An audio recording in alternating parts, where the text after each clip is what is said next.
Hello and welcome to this quick pitch video on Robustel's new and unique 5G router, the R5010.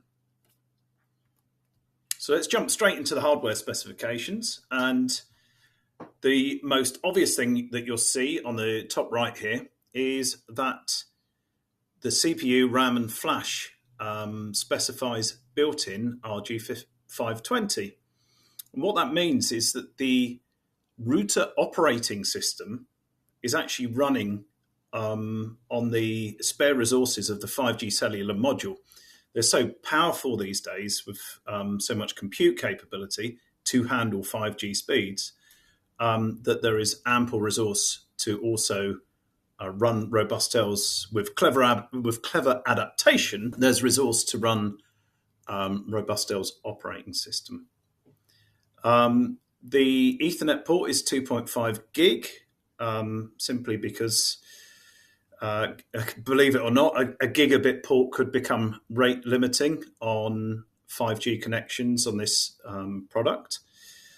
There's 4 antenna connectors on this, as is required for the frequencies for 5G, dual SIM for redundancy, and there's several other specs that we can come on to in the presentation.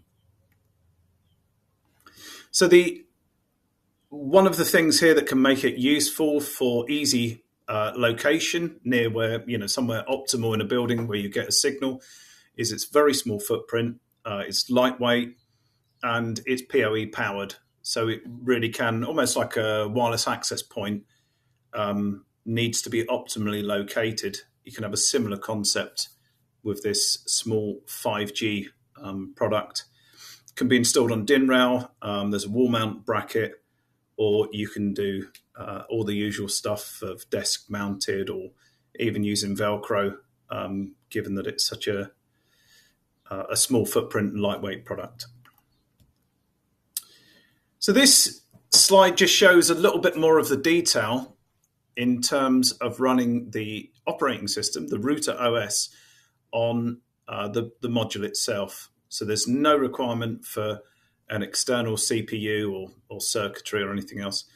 And there's quite ample resources, given the way that RobustOS is designed, quite ample resources to add in other applications, custom applications, or anything else as required. And the main ramifications of this design philosophy is optimal price and optimal size.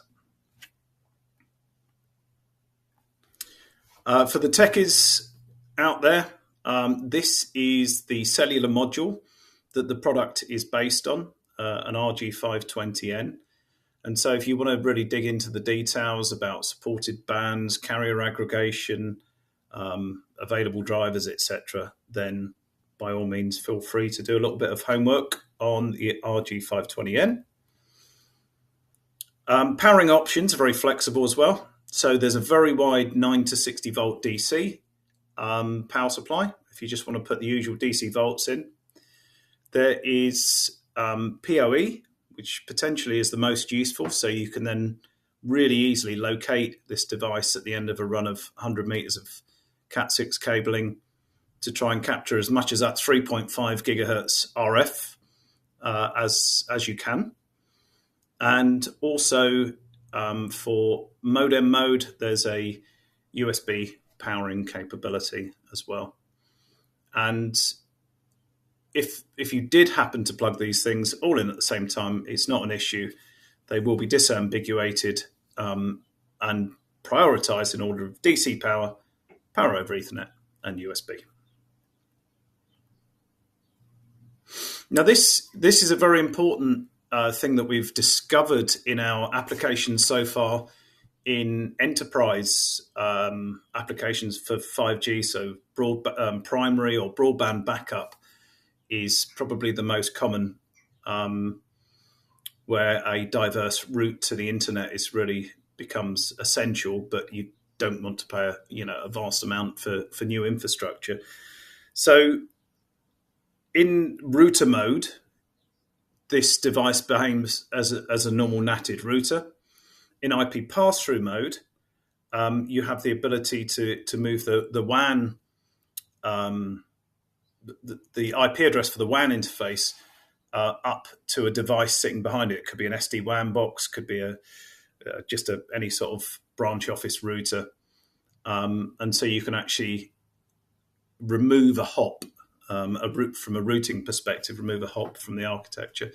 And as we touched on earlier, there is also a USB modem mode, which is probably going to be favored a bit more in some more niche or industrial applications.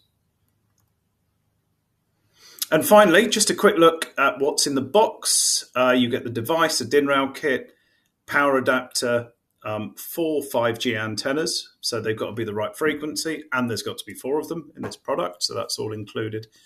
And a global power adapter, just to make life easy if you're not sure where these are going to end up.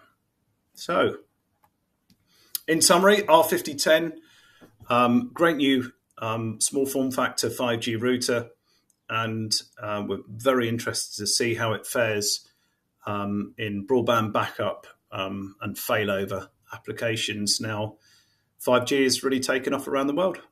Thanks very much. Bye for now.